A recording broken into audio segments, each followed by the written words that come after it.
Hello students, अपन उसी chapter को matrix को कंटिन्यू कर रहे हैं दोबारा से। आज अपनी थर्ड क्लास है। फर्स्ट क्लास के अंदर अपन ने मैट्रिक्स और उसकी डेफिनेशन पढ़ी थी। सेकंड क्लास के अंदर अपन ने उसके टाइप्स पढ़े थे। आज अपन 4 डिफरेंट टाइप के क्वेश्चन लेकर आए हैं जो आपको अपने एक्सरसाइज को सोल्व करने में हेल्प करेगा। पहला क्वेश्चन है, find A identity matrix of order 4। जब आप इसके सेकंड क्लास के अंदर टाइप्स ऑफ मैट्रिक्स पढ़ोगे तो आपको पता चलेगा आइडेंटिटी मैट्रिक्स क्या होती है। यहाँ पे आपको ऑर्डर 4 यानी आपको ऑर्डर ऑफ आइडेंटिटी मैट्रिक्स दे दिया 4 इंटू 4। ऑर्डर 4 का मतलब होता है 4 इंटू 4 यानी कि 4 तो इसमें रोज हैं, 4 इसमें कॉलम्स हैं। ठीक है। अब आइडेंटिटी मैट्रिक्स का नाम आपको पता होना चाहिए, हमेशा आई से शो करते हैं। ये अपन ने टाइप्स ऑफ मैट्रिक्स में पढ़ा है कि आइडेंटिटी मैट्रिक्स का नाम हमेशा कह देते हैं आई से। अब इसके अंदर 4 रो होंगी और 4 कॉलम होंगे। आइडेंटिटी मैट्रिक्स की डेफिनेशन दोबारा बता देता हूं मैं, क्योंकि अपन ने सेकंड क्लास के अंदर पढ़ चुका है जब क्लास डे 2 के अंदर क्लास चली थी। आइडेंटिटी मैट्रिक्स वो होती है जिसके डायगोनल के एलिमेंट सारे 1 1 होते हैं। तो 1 0 0 0 0 1 0 0 0 0 1 0 0 0 0 1। ये भी ध्यान रखना है अपन को कि ऑर्डर 4 इंटू 4 रहना चाहिए। 4 इंटू 4 का मतलब 4 तो रोज होने चाहिए, एक रो 2 3 4, 4 तो रोज हो गए, 4 column C1 C2 C3 C4 और उसके जो डायगोनल वाले एलिमेंट हैं वो 1 1 होने चाहिए। इसी को कहते हैं अपन आइडेंटिटी मैट्रिक्स। इसी क्वेश्चन के अंदर मान लो एक्स्ट्रा लेकर अपन चल रहे हैं, इसी क्वेश्चन में बोल देता 3 इंटू 3 की आइडेंटिटी मैट्रिक्स बनाओ, ऑर्डर ऑफ 3 इंटू 3 की। तो 3 इंटू 3 की क्या होती है, सेम ही होती है। 3 इंटू 3 का मतलब क्या होता है 3 रोज और 3 कॉलम। ये ध्यान रखना, आइडेंटिटी मैट्रिक्स के अंदर रो कॉलम सेम होते हैं और उसके डायगोनल वाले एलिमेंट 1 1 होते हैं सारे। ठीक है ना। अब मान लो आपको बोल दिया जाए 3 इंटू 3 की आइडेंटिटी मैट्रिक्स बनाओ। क्वेश्चन नहीं है अपने पास, फिर भी अपन बता रहे हैं ऐसे 3 रो होनी चाहिए और 3 कॉलम होने चाहिए। तो 1 0 0 first row, 0 1 0 second row, 0 0 1 third row. तो ये 3 इंटू 3 की अपनी क्या हो गई, आइडेंटिटी मैट्रिक्स हो गई, जिसमें 3 तो रो हो गई अपने पास और 3 कॉलम हो गए। ठीक है। तो ये फर्स्ट क्वेश्चन क्लियर हो गया अपने पास।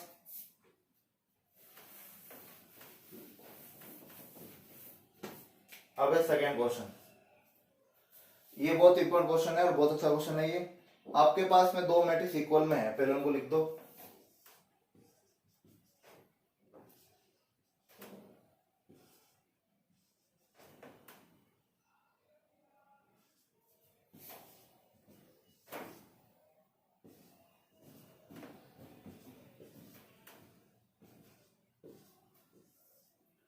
क्वेश्चन ये बोला है कि अगर ये दोनों मैट्रिक्स इक्वल में हैं आमने सामने, फाइंड ए एंड बी। ठीक है ना। तो ए और बी की वैल्यू क्या हो, अपने पास ये एलिमेंट है a प्लस बी, ये है 2, ये है 7, ये ए बी -3 4 6 2 7 8 -3 4। ठीक है। सबसे पहले इन दोनों मैट्रिक्स का ऑर्डर चेक करो। ऑर्डर क्या होता है आपको ध्यान है, पहले बता रखा है क्लास में। कितनी रो है इसके अंदर, 3 row, first row second row third row. कितने कॉलम है, 2 कॉलम है। ऑर्डर क्या हुआ 3 इंटू 2। इसके अंदर कितने, और इसका ऑर्डर क्या हुआ 1 2 3, 3 रो है, कितने कॉलम में, 2 कॉलम है, वही 3 इंटू 2। ये चीज क्लियर कर लेना, 2 मैट्रिक्स तभी इक्वल होंगी जब उनका ऑर्डर सेम होगा, पहली चीज। अब क्योंकि ये क्वेश्चन में इक्वल दे रखी है, ऑर्डर भी सेम है, एक लाइन जरूर लिखना है, कंपेयरिंग बोथ साइड्स देयर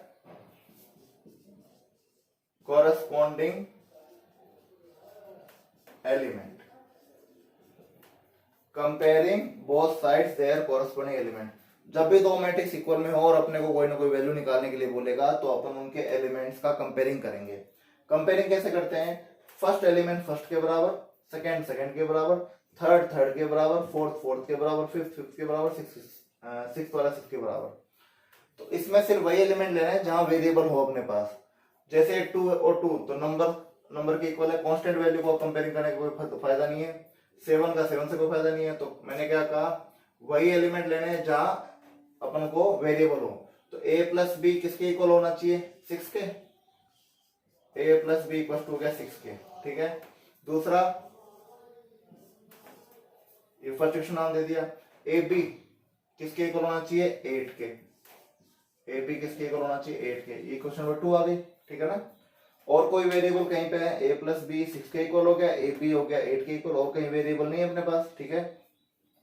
अब ये दो इक्वेशन होंगे एक तरह से अपने पास, इन दोनों इक्वेशन को अपने सोल्व करना है और ए और बी की वैल्यू निकालनी है अपन, सिंपल है। अब इनको सोल्व कैसे करेंगे, देखो बहुत आसान तरीका है। किसी भी एक इक्वेशन से वैल्यू निकाल कर दूसरे इक्वेशन में पुट कर दो। मैं यहां से निकाल रहा हूँ बी की वैल्यू, बी इक्वल टू ए को मैंने उधर ट्रांसफर कर दिया 6 माइनस ए। मैंने क्या किया, बी को यहाँ पे रखा, ए को उधर भेज दिया, तो मैंने बी की वैल्यू निकाली। इस बी की वैल्यू को उठा के मैं कहा रख रहा हूँ सेकेंड इक्वेशन में। सेकेंड इक्वेशन क्या है, ए इंटू बी इक्वल टू 8। ए की जगह तो 8 रखा, बी की जगह क्या रखा मैंने 6 माइनस ए इक्वल टू 8। अब मैं ब्रैकेट खोल रहा हूँ, तो ए को 6 से इंटू क्या 6 से, माइनस ए को ए से इंटू क्या ए स्क्वायर इक्वल टू 8, ठीक है। तो अब मैं ये ऊपर वाले मिटा देता हूं।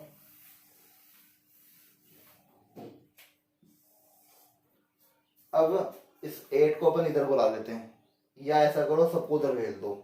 अपने पास एक क्वाड्रिकेशन तैयार करनी है अपन को, क्योंकि ए स्क्वायर भी आ गया, ए भी आ गया और एक कांस्टेंट वैल्यू भी है, लेकिन इनको अरेंज करना है एक ही तरफ। तो मैंने क्या किया, इन दोनों को उधर भेज दिया, तो इधर क्या बचा, 0 बचा। ए स्क्वायर उधर जाके क्या हो गया, प्लस का हो गया। 6 से उधर जाके क्या हो गया, माइनस का हो गया। और 8 तो ऑलरेडी उधर है पहले से, ठीक है ना। आप चाहो तो 8 को भी इधर बुला सकते थे, ठीक है ना, लेकिन हमेशा जो स्क्वायर वाला टर्म है उसको पॉजिटिव रखोगे तो इजी पड़ेगा आपके।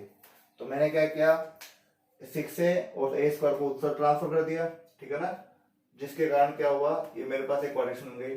अब आप इसको सीधी तरह चाहे फॉर्मूला से भी सोल्व कर सकते हो और स्प्लिटिंग मेथड से भी सोल्व कर सकते हो। स्प्लिटिंग मेथड पता है सबको, 8 कैसे फैक्टर करोगे 6 आ जाए, तो सबको पता है 4 2 जा 8 और 4 और 2 6, तो 4a और 2a इसके फैक्टर हो गए। माइनस के लेने पड़ेंगे क्योंकि 6 भी माइनस का अपने पास। फिर क्या करते हैं अपन, दो के पेयरिंग करते हैं। इस पेयर में कॉमन क्या आ रहा है, a कॉमन आ रहा है अपने पास, ठीक है। इस पेयर में कॉमन क्या आ रहा है, a कॉमन आ रहा है, तो a कॉमन ले लिया, एक बच गया -4, माइनस इसमें कॉमन क्या आ रहा है 2 कॉमन आ रहा है, तो इधर क्या बचा a, बाहर माइनस अंदर का साइन चेंज हो गया, a -4। इन दोनों में से कॉमन क्या आ रहा है, a-4 कॉमन ले लिया, अंदर बचा a-2। तो यहाँ के बाद दो केस बनते हैं अपने पास। ये जो इक्वेशन है ये ध्यान रखना, क्योंकि यहाँ से जो भी एक वैल्यू आएगी अपन यहाँ पुट कर देंगे अपने पास, ठीक है ना। इसको मैंने थर्ड इक्वेशन नाम दे दिया। तो अब मैं ये रेस कर देता हूं। तो केस फर्स्ट a-4 = 0 और a-2 = 0। a की वैल्यू यहां से क्या मिली, 4 मिली, 4 हो जाएगा प्लस का हो गया, a = 2 मिला। a की दो वैल्यू आएंगे, इसका मतलब ये हुआ कि b की भी दो वैल्यू आएंगी, ठीक है। क्योंकि थर्ड इक्वेशन अपने पास तीन इक्वेशन थी, first equation, second equation, third equation जो पहले थी, जो मैंने इरेज कर दी।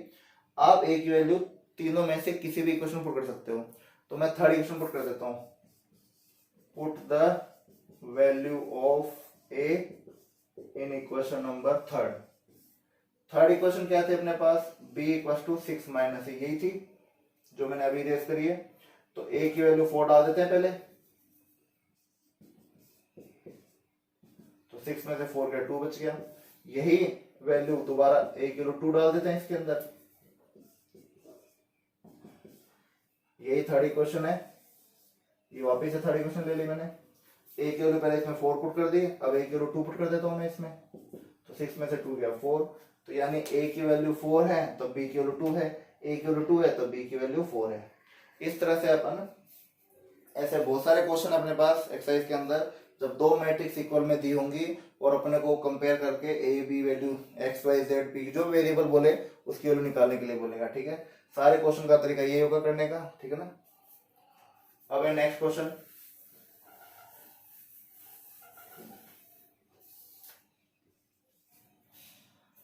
Find A matrix of order 2 × 3। अब अपन को इसके अंदर एक मैट्रिक्स बनानी है।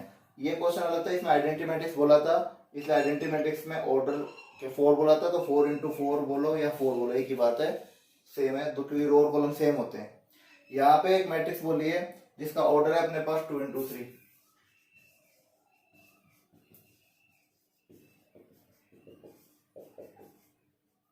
ऑर्डर ऑफ मैट्रिक्स है 2 into 3, ठीक है। Whose elements are in form of Aij, जिसके एलिमेंट्स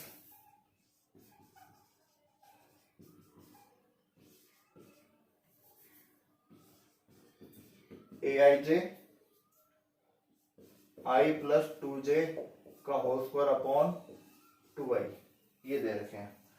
अब आज अपने ये तीसरी क्लास है, थर्ड क्लास चल रही है। फर्स्ट क्लास के अंदर, जब फर्स्ट क्लास का वीडियो आप देखोगे तो उसके अंदर मैंने बताया था कि मैट्रिक्स का बेसिक क्या होता है। उस बेसिक के अंदर मैंने बताया था कि जब भी अपने को मैट्रिक्स बनानी पड़ती है, ऑर्डर दे दिया होता है और मैट्रिक्स बनानी पड़ती है, उस ऑर्डर के हिसाब से पहले एलिमेंट लेट करने पड़ते हैं, मानने पड़ते हैं अपन को, ठीक है। तो क्या लेट कर लिया मैंने, लेट मैट्रिक्स ए। अब मानने का ये नहीं कि कुछ ही मान लो, उधर मैंने बता रखा है कि एलिमेंट्स के सिंबल क्या क्या लेते हैं, क्योंकि अपने पास है मैट्रिक्स 2 into 3 ऑर्डर की, तो ऑर्डर को भी ध्यान रखना है और लेट भी करना है। तो लेट करने के लिए जो एलिमेंट लेते हैं वो लेते हैं A11, A12 और A13। अगली रो लेते हैं A21, A22, A23, ठीक है। ये मैंने एलिमेंट जो बताए थे आपको फर्स्ट क्लास के अंदर बताया था, और उसमें मैंने कहा भी था कि ये काम आएंगे आगे जाके क्वेश्चन के अंदर, और यहाँ पे काम आ गए। तो ऑर्डर ऑफ मैट्रिक्स क्या हो गया, 2 into 3 हो गया, ठीक है ना। तो 2 into 3 है क्या, देखो दो रो हो गए और 3 कॉलम हो गए। ये रो 1 है, ये रो सेकेंड है, ये C1, C2, C3, तो इसका ऑर्डर हो गया 2 into 3, ठीक है ना। तो यहाँ जो ऑर्डर दिया जाएगा उसके हिसाब से लेट करना है। सपोज दैट मैं ऐसे एक एग्जांपल ले लेता हूँ समझाने के लिए। अगर मान लो यहाँ पे ऑर्डर दे दिया आपको 3 into 2, सपोज दैट, ये क्वेश्चन नहीं है अपना, ऐसे समझाने के लिए बता रहे हैं। अगर आपको यहाँ क्वेश्चन में दिया होता 3 into 2, तो अपन क्या लेट करते फिर, अब की बार 3 रो है और 2 कॉलम है, तो 3 रो है तो A11, A21, A31। पहली रो की स्टार्टिंग हमेशा 11 से होती है, अगली रो की स्टार्टिंग 21 से होती है, उससे अगली रो अगर मान लेते हो तो 31 होती है। तो 3 रो हो गए अपने पास और 2 कॉलम है, तो 12, 22, 32, 2 कॉलम हो गए, ठीक है ना। 3 रो हो गए और 2 कॉलम हो गए। तो अगर ये ऑर्डर बोला होता तो ये मानते। मान लो एक और समझाने के लिए लेते हैं, ये बहुत जरूरी चीज है इसलिए मैं थोड़ा एक्स्ट्रा एग्जांपल ले रहा हूँ। मान लो ऑर्डर दे दिया आपको 2 into 2, अगर अपन को यही क्वेश्चन में दे दिया था ऑर्डर 2 into 2, तो 2 into 2 का मतलब ये खत्म कर दो, 2 रो हो गए और 2 कॉलम हो गए, ठीक है ना।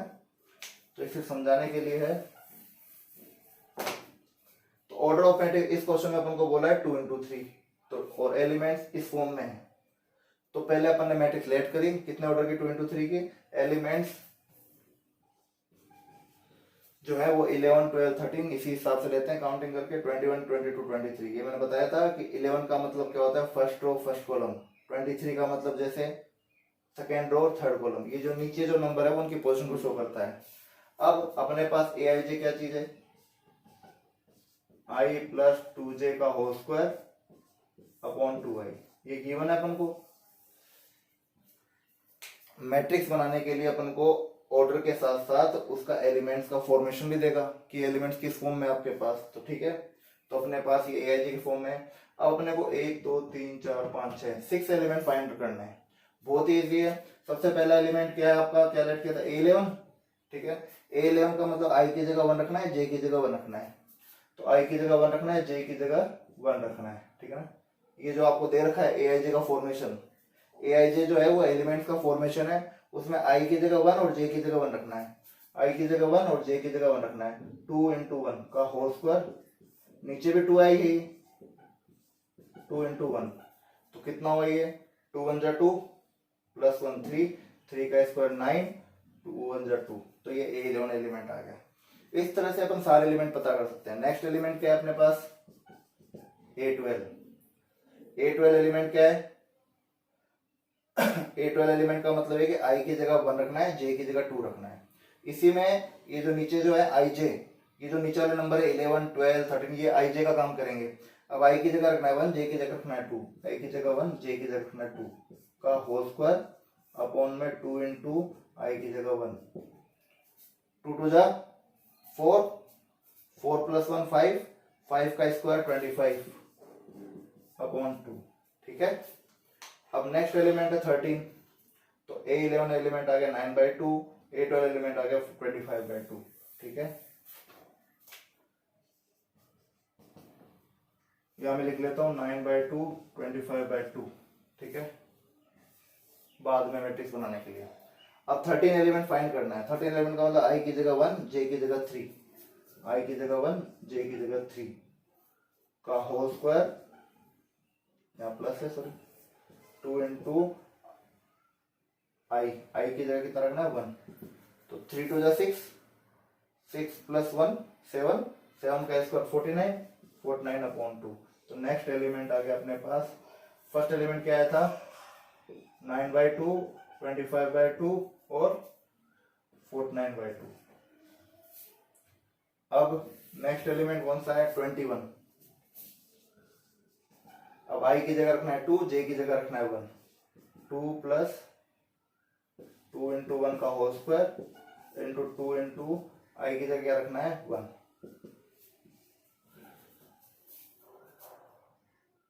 सॉरी I की जगह क्या रखना है आपके पास 2 रखना है, I की जगह 2 रखना है, J की जगह 1 रखना है। 2 1 जा 2 प्लस 2 4, 4 का स्क्वायर 16 अपॉन 4, तो ये एलिमेंट आ गया 4, ठीक है। अब अगला एलिमेंट है 22, ये अपना 4 आ गया। अगला एलिमेंट है 22, ये रफ नहीं करना है, मेरे पास जगह नहीं है इसलिए मैं रफ कर रहा हूं, बाकी आपको ये सारे एलिमेंट शो करने पड़ेंगे, ठीक है ना।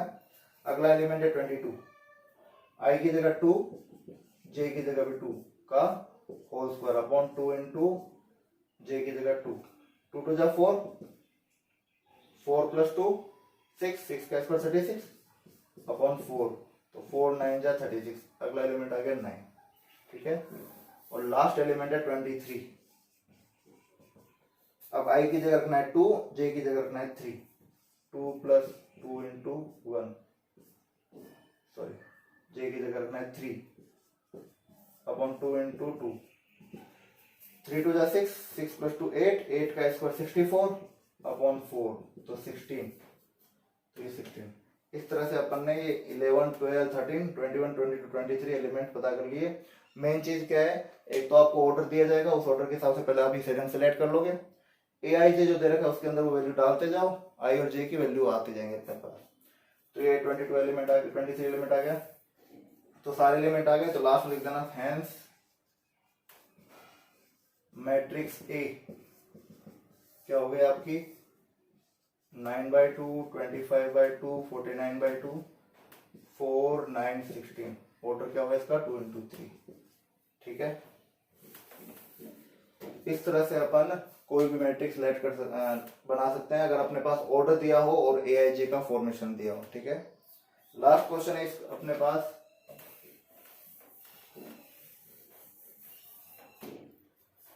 Find the possible order of matrix in which total element are 24। बहुत ही सिंपल क्वेश्चन है। इसमें बोला है find the possible order of matrix in which total element, total elements of matrix 24 दे दिया। एक मैट्रिक्स है जिसके अंदर टोटल एलिमेंट 24 है। जैसे मैं यहाँ पे बात करता हूँ, ये मैट्रिक्स इसका ऑर्डर क्या है 1 2 3, 3 रो, कितने कॉलम है 2 कॉलम है, तो इसका ऑर्डर हुआ 3 इंटू 2। सपोज दैट अपन ले रहे हैं, सही, ये फर्स्ट क्वेश्चन हो चुका अपने पास, ये थर्ड क्वेश्चन भी कर चुके अपन, ठीक है, ये भी कर चुके अपन। अब एक एग्जांपल ले रहे हैं, जैसे अपन ये मैट्रिक्स है, इसका ऑर्डर 3 इंटू 2 है, तो इसमें एलिमेंट कितने होंगे 6 ही तो होंगे, 1 2 3 4 5 6, ठीक है। अब यहाँ पे अपने पास टोटल एलिमेंट है 24, उसके पॉसिबल ऑर्डर क्या होंगे, तो पॉसिबल ऑर्डर का मतलब कुछ भी हो सकता है, बहुत सारे हो सकते हैं। तो अपन देखो क्या करेंगे, पॉसिबल ऑर्डर 24 के अपन को फैक्टर करना है, तो शुरुआत करते हैं 1 से, तो 1 इंटू 24, तो एक ऑर्डर ये हो गया पॉसिबल, ठीक है। 2 इंटू 12, 2 से भी डिवाइडेड 24, जितने पॉसिबल फैक्टर हो सकते हैं करो। फिर 2 के बाद 3 इंटू 8 24, मतलब ये ऑर्डर होते जा रहे हैं। ऐसी मैट्रिक्स पॉसिबल है जिसमें एक रो और 24 कॉलम हो सकता है। ऐसी मैट्रिक्स जो पॉसिबल है जिसके अंदर 2 रो हो 12 कॉलम हो, ये पॉसिबल है, हो गया 24। 3 रो और 8 कॉलम हो, 4 रो और 6 कॉलम हो, 5 से डिवाइड नहीं होता, 6 इंटू 4, अब इनका रिवर्स कर दो, 8 इंटू 3, 12 इंटू 2 और 24 इंटू 1, तो ये सारे पॉसिबल ऑर्डर आ गए अपने पास, ठीक है ना। तो ये 4 डिफरेंट टाइप के क्वेश्चन अपन ने करे हैं। अब इन्हीं क्वेश्चन को अगर आप समझ लोगे अच्छी तरह तो आप अपने एक्सरसाइज के क्वेश्चन कर सकते हो और आपको हेल्प मिलेगी। Thank you.